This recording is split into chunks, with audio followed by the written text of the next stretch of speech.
It's Yugadi morning. So நம்ம subscriber எல்லாருக்குமே யுகாடி wishes. So யுகாடினால் மார்னிங்கே எழுந்திரிச்சு பார்த்திங்கன்னா வீட்டு பக்கத்தில் இருக்க சிவன் கோயிலுக்கு தான் போகணும்.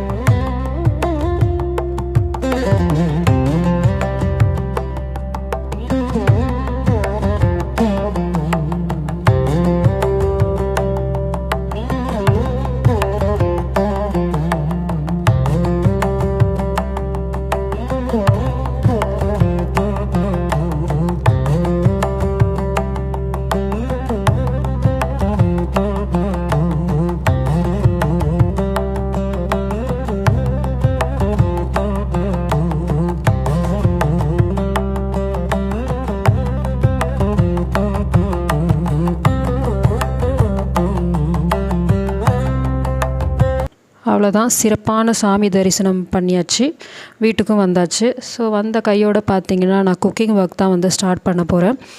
ஸோ யூஸ்வலி யுகாடி பார்த்திங்கன்னா போலி, பஜ்ஜி, சித்ரன்னா, பச்சடி அப்படின்னு நிறைய செய்வாங்க.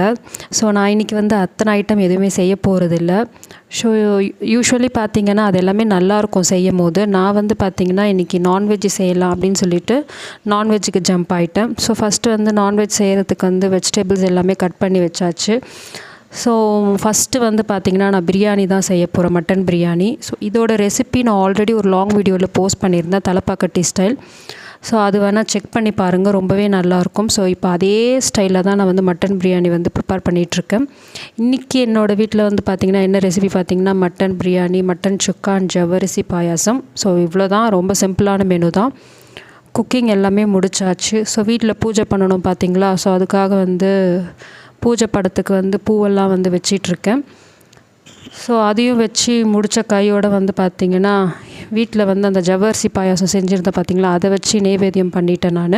ஸோ நல்லபடியாக சாமியும் கும்பிட்டாச்சு. நெக்ஸ்ட்டு என்ன சாப்பிட்றது தான்.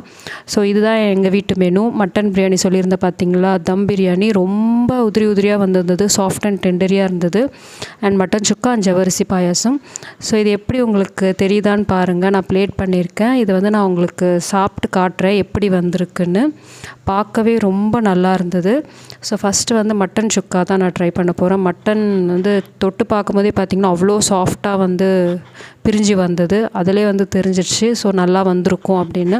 ஸோ ஃபஸ்ட்டு இந்த மட்டன் சுக்கா கொஞ்சமாக பிரியாணியில் வச்சு சாப்பிட்டு வாயில் வச்சோன்னா அப்படி இருந்தது. ஃபஸ்ட்டு பைட்டே ஹால்ட்டு அவ்வளோ நல்லா வந்திருந்தது. நீங்களும் அந்த ரெசிபி ட்ரை பண்ணி பாருங்கள். இன்னொரு வீடியோவில் உங்களை பார்க்குறேன். பாய்.